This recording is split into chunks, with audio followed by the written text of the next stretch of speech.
Welcome po sa aking channel, Love9 TV. Nandito tayo ngayon sa isang guarded community dito sa General Trias, Cavite. Napakalapit lang po nito sa Maple Grove at Robinsons General Trias. Malapit din po ito sa Divine Grace Medical Center Hospital. Ito pong bagong video presentation natin ay isang 2-story house na may lot area na 66 square meters at may floor area na 72 square meters.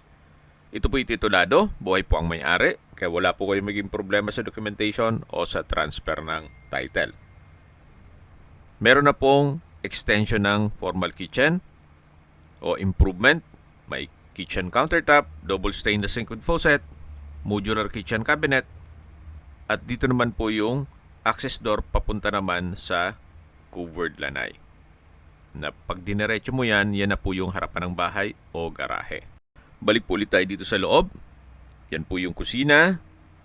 Then dito po yung breakfast nook, dining area, living area, at dito naman po ay may common toilet and bath. Ito po yung hagdan. Samahan niyo po ako, akyat po tayo. Dito po sa taas ay meron pong 2 kwarto. Ito po yung first bedroom. Then dito po sa harapan ay may hand wash basin at banyo. Malaki naman po ang espasyo nito. At dito naman po sa kabila yung pangalawang kwarto.